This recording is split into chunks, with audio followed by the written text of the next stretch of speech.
స్థానాలను కైవసం చేసుకుంటాం. కొన్ని సందర్భాల్లో 200కు పైగా సీట్లు వచ్చే అవకాశం ఉందని చెప్పి ధీమాను వ్యక్తం చేస్తూ ఉంటే మమత దీదీ కూడా ఒకటే మాట అంటోంది. మాకు ఈసారి ఎలాగైనా అబ్కి బార్ 200 పార్ అనే మంత్రం పఠిస్తూ ఉంది మమతా బెనర్జీ. ఇన్ఫ్యాక్ట్ మమతా బెనర్జీ నాయకత్వం వహిస్తున్న టీఎంసీ. ఈ క్రమంలో మీరేమనుకుంటున్నారని కామెంట్ చేసే ప్రయత్నం చేయండి. టీఎంసీ ఇప్పుడు కోర్టుని కూడా ఆశ్రయించే అవకాశం కనిపిస్తోంది. ఎందుకంటే టీఎంసీ పిటిషన్ దాఖలు చేసిన సుప్రీంకోర్టులో సీఈఓ సంబంధించి, ఎందుకంటే ఎలక్షన్ పాలసీని ఆల్టర్ చేసే అంశం కావచ్చు, లేకపోతే ఎలక్షన్ పాలసీస్ విషయంలో సీఈఓ సరిగ్గా వ్యవహరించట్లేదు అనే అంశాన్ని తీసుకొని టీఎంసీ సుప్రీంకోర్టులో పిటిషన్ దాఖలు చేసినట్టుగా ఇటు నేషనల్ మీడియా చెబుతూ ఉంది. దాంతోపాటు మరికొన్ని అంశాలకు సంబంధించి అయితే మమతా బెనర్జీ ఈ స్ట్రాంగ్ రూమ్ని పరిశీలించడానికి వెళ్ళారు నిన్న మొన్న కూడా. ఒకసారి స్ట్రాంగ్ రూమ్ పరిశీలిస్తున్నప్పుడు మమతా బెనర్జీ ఏమన్నారో చూద్దాం.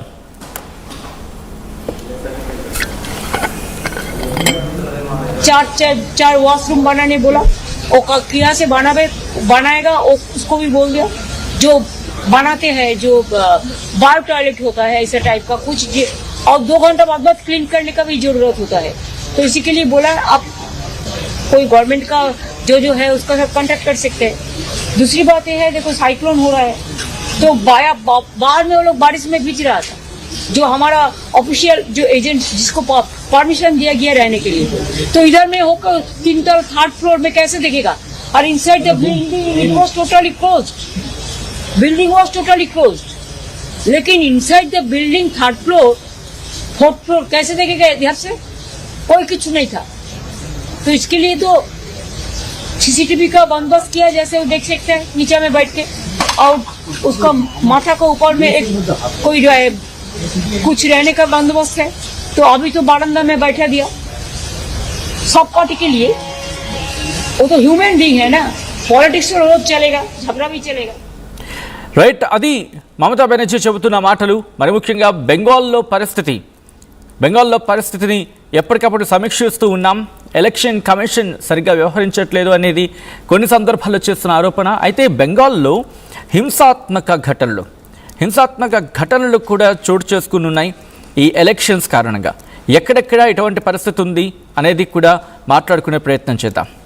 మరి ముఖ్యంగా ఈ మధ్యకాలంలో, అంటే ఈ గత కొద్ది రోజుగా జరుగుతున్న పరిణామాల ప్రకారం చూసుకుంటే కనుక విజువల్స్ మీరు చూడొచ్చు. ఏకంగా నెత్తురుడుతూ ఉంది బెంగాల్ ఎలక్షన్ సందర్భంగా. అయితే దీని మీద ఎలక్షన్ కమిషన్ ఇప్పటికీ ఆగ్రహాన్ని వ్యక్తం చేసింది. కొన్ని సందర్భాల్లో డైరెక్షన్స్ కూడా ఇచ్చింది. స్టేట్ ఎలక్షన్ కమిషన్ ఇంకా స్ట్రిక్ట్గా వ్యవహరించాలి అంటూ కూడా కొన్ని సందర్భాల్లో చెప్పుకొచ్చింది. అయితే పశ్చిమ బెంగాల్ అనగానే దురదృష్టవశాత్తు పోలింగ్ శాతంలో పాటు రాజకీయ హింస కావచ్చు, ఘర్షణలు కావచ్చు వార్తల్లోకి వస్తూ ఉంటాయి.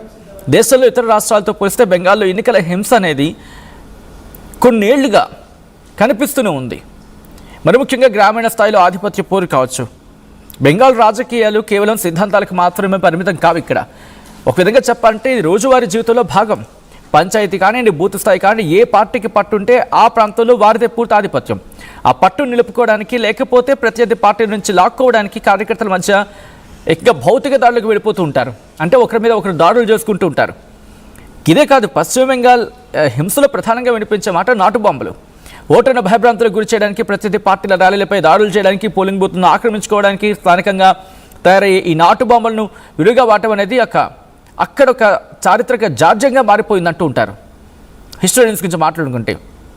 1970 నుంచి 2011 వరకు అక్కడ వామపక్షాలు అలాగే కాంగ్రెస్, తృణమూల్ కాంగ్రెస్ కలిసి కార్యకర్తల మధ్య రక్తపాతం ఏ స్థాయిలో జరిగిందో ఒక్కసారి నిపుణులు మాట్లాడితే కనుక క్లియర్గా ఇంకా మనకి అర్థమవుతుంది.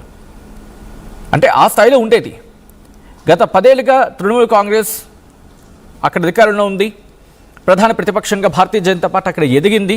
అయినప్పటికీ హింసాత్మక పోరు ఎక్కడ తగ్గలేదు, అలాగే ఉంది అక్కడ. వామపక్షాలు, కాంగ్రెస్ కూడా కొన్ని ప్రాంతాల్లో, అంటే అక్కడ ఉన్న ప్రాంతాల్లో కూడా అక్కడ కూడా ఘర్షణలు ఉన్నాయనేది వినిపించే మాట. సో ఇప్పటికీ కేంద్ర బలగాలని మోహరించిన సందర్భం. లక్షలాదిగా కేంద్ర బలగాలు అక్కడికి చేరుకున్నాయి.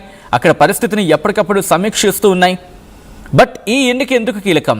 ఈరోజు జరిగే 15 బూతులకు సంబంధించి మాట్లాడుకుంటే ఇది చాలా కీలకంగా మారబోతుంది.